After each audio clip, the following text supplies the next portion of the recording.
দুইটি সংস্কৃত শব্দ আছে। একটি প্রবৃত্তি, সেই দিকে আবর্তিত হওয়া অর্থাৎ যাওয়া, আর একটি নিবৃত্তি, সেই দিক হইতে নিবৃত্ত হওয়া অর্থাৎ ফিরিয়া আসা।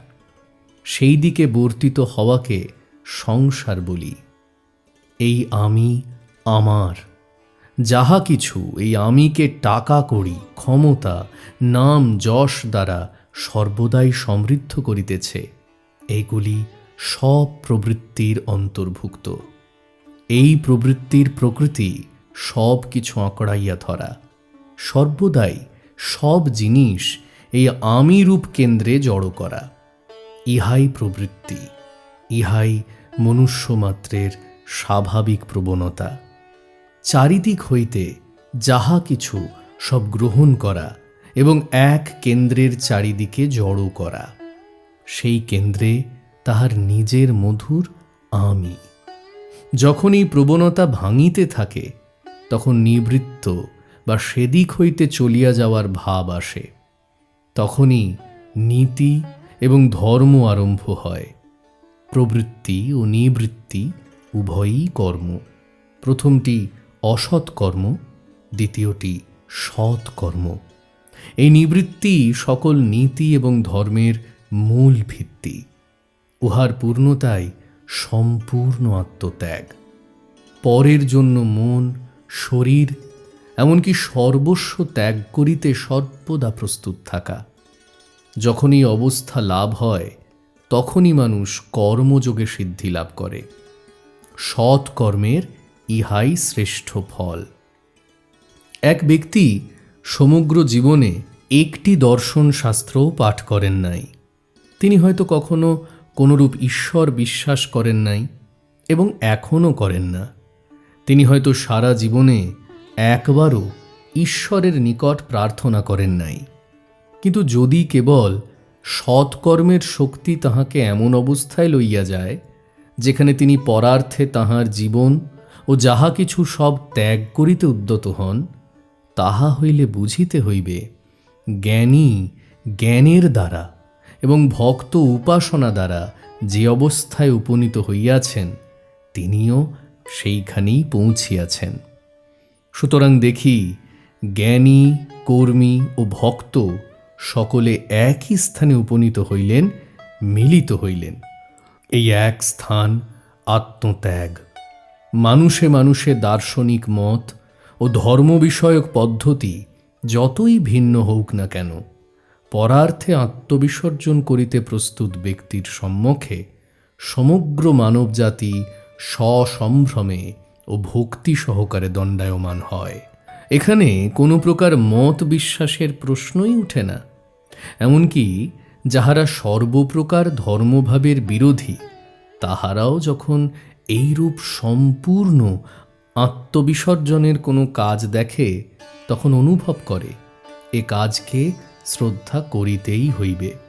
তোমরা কি দেখো নাই, খুব গোঁড়া খ্রিস্টানও যখন এডউইন আর্নল্ডের এশিয়ার আলোক, লাইট অফ এশিয়া পাঠ করেন, তখন তিনি বুদ্ধের প্রতি কেমন শ্রদ্ধা সম্পন্ন হন। যে বুদ্ধ ঈশ্বরের কথা বলেন নাই, আত্মত্যাগ ব্যতীত আর কিছুই প্রচার করেন নাই। ধর্মান্ধ ব্যক্তি শুধু জানে না যে তাহার ও যাহাদের সহিত তাহার মতো বিরোধ, তাহাদের জীবনের লক্ষ্য ও উদ্দেশ্য একই। উপাসক ভক্ত মনে সর্বদা ঈশ্বরের ভাব এবং চারিদিকে শুভ পরিবেশ রক্ষা করিয়া অবশেষে সেই একই স্থানে উপনীত হন এবং বলেন, তোমার ইচ্ছা পূর্ণ হোক। তিনি নিজের জন্য কিছুই রাখেন না। ইহাই আত্মত্যাগ। দার্শনিক, জ্ঞানী জ্ঞানের দ্বারা দেখেন এই আপাত প্রতীয়মান আমি ভ্রম মাত্র এবং সহজে উহা পরিত্যাগ করেন। ইহাও সেই আত্মত্যাগ। অতএব কর্ম, ভক্তি ও জ্ঞান এখানে মিলিত হইল। প্রাচীনকালের বড় বড় ধর্মপ্রচারকগণ যে শিখাইয়াছেন ভগবান জগৎ নন, তাহার মর্ম এই আত্মত্যাগ। জগৎ এক জিনিস, ভগবান আর এক। এই পার্থক্য অতি সত্য। জগৎ অর্থে তাহারা স্বার্থপরতাকেই লক্ষ্য করিয়াছেন। নিঃস্বার্থতাই ঈশ্বর। এক ব্যক্তি স্বর্ণময় প্রাসাদে সিংহাসনে উপবিষ্ট থাকিয়াও সম্পূর্ণ নিঃস্বার্থপর হইতে পারেন। তাহা হইলেই তিনি ঈশ্বরভাবে মগ্ন। আরেকজন হয়তো কুটিরে বাস করে, ছিন্ন বসন পরে এবং সংসারে তাহার কিছুই নাই, তথাপি সে যদি স্বার্থপর হয় তবে সে প্রচণ্ডভাবে সংসারে মগ্ন। এখন আমাদের মূল সূত্রগুলির পুনরাবৃত্তি করা যাক। আমরা বলি, ভালো করিতে গেলেই কিছু মন্দ, এবং মন্দ করিতে গেলেই তার সঙ্গে কিছু ভালো না করিয়া থাকিতে পারি না। ইহা জানিয়া আমরা কর্ম করিব কি রূপে? এই তত্ত্বের মীমাংসার চেষ্টায় এই জগতে অনেক সম্প্রদায়ের অভ্যুদয় হইয়াছিল, যাহারা অত্যন্ত অযৌক্তিকভাবে প্রচার করিয়া গিয়াছেন ধীরে ধীরে আত্মহত্যা করাই সংসার হইতে মুক্ত হইবার একমাত্র উপায়। কারণ জীবন ধারণ করিতে গেলেই মানুষকে ছোট ছোট জীবজন্তুর ও বৃক্ষলতার জীবন নষ্ট করিতে হইবে, অথবা কাহারও না কাহারও অনিষ্ট করিতে হইবে। সুতরাং তাহাদের মতে সংসার চক্র হইতে বাহির হইবার একমাত্র উপায় মৃত্যু। এই মতবাদকে জৈনগণ তাহাদের সর্বোচ্চ আদর্শ বলিয়া প্রচার করিয়াছেন। আপাতত এই উপদেশ খুব যুক্তিসঙ্গত বলিয়া বোধ হয়, কিন্তু গীতাতেই ইহার প্রকৃত সমাধান পাওয়া যায়। ইহাই অনাসক্তির তত্ত্ব। জীবনে কাজ করিয়া কিছুতেই আসক্ত না হওয়া। জানিয়া রাখো, যদিও তুমি জগতে রহিয়াছ, তুমি জগৎ হইতে সম্পূর্ণ পৃথক। যাহাই করো না কেন, তাহা নিজের জন্য করিতেছ না। নিজের জন্য যে কাজ করিবে, তাহার ফল তোমাকে ভোগ করিতে হইবে। কার্য যদি সৎ হয়, তোমাকে উহার শুভ ফল ভোগ করিতে হইবে। অসৎ হইলে উহার অশুভ ফল ভোগ করিতে হইবে। কিন্তু যে কোনো কার্যই হোক, তাহা যদি তোমার নিজের জন্য কৃত না হয়, তাহা হইলে উহা তোমার উপর কোনো প্রভাব বিস্তার করিতে পারিবে না। আমাদের শাস্ত্রে এই ভাবব্যঞ্জক একটি বাক্য পাওয়া যায়। যদি কাহারও জ্ঞান থাকে যে আমি ইহা নিজের জন্য করিতেছি না, তবে তিনি সমগ্র জগৎকে হত্যা করিয়াও বা নিজে হত হইয়াও হত্যা করেন না বা হত হন না। এই জন্যই কর্মযোগ আমাদিগকে বিশেষভাবে শিক্ষা দেয়। সংসার ত্যাগ করিও না, সংসারে বাস করো।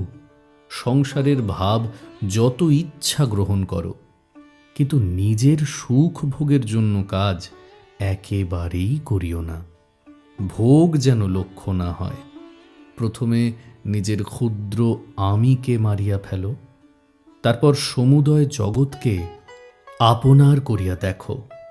যেমন প্রাচীন খ্রিস্টানেরা বলিতেন, পুরাতন মানুষটিকে মারিয়া ফেলিতে হইবে। পুরাতন মানুষ শব্দের অর্থ জগৎ আমাদের ভোগের জন্য নির্মিত হইয়াছে, এই স্বার্থপর ভাব।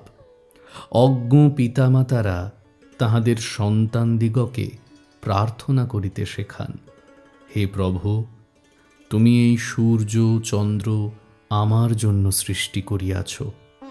প্রভুর যেন এইসব শিশুর জন্য যাবতীয় পদার্থ সৃষ্টি করা ছাড়া আর কোনো কাজ ছিল না। ইহা শুধু আমাদের কামনারূপ অগ্নিতে ঘৃত নিক্ষেপ করা। সন্তানদিগকে এমন বাজে কথা শিখাইও না। তারপর একদল লোক আছেন, তাহারা আবার আর এক ধরনের নির্বোধ। তাহারা আমাদিগকে শিক্ষা দেন, আমরা মারিয়া খাইব বলিয়াই এই সকল জীবজন্তু সৃষ্ট হইয়াছে, আর এই জগৎ মানুষের ভোগের জন্য। এও প্রচণ্ড নির্বুদ্ধিতা।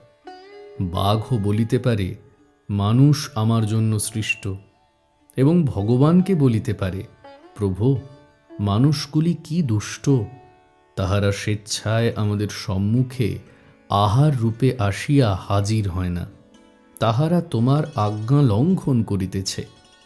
যদি জগৎ আমাদের জন্য সৃষ্ট হইয়া থাকে, আমরাও জগতের জন্য সৃষ্ট হইয়াছি। এই জগৎ আমাদের ভোগের জন্যই সৃষ্ট হইয়াছে। এই অতি দুর্নীতিপূর্ণ ধারণাই আমাদিগকে বাঁধিয়া রাখিয়াছে। এই জগৎ আমাদের জন্য নয়। লক্ষ লক্ষ মানুষ প্রতি বৎসর ইহজগৎ হইতে চলিয়া যাইতেছে, জগতের খেয়ালই নাই। আর লক্ষ লক্ষ মানুষ তাহাদের স্থান পূরণ করিতেছে। জগৎ যতখানি আমাদের জন্য, আমরাও ততখানি জগতের জন্য।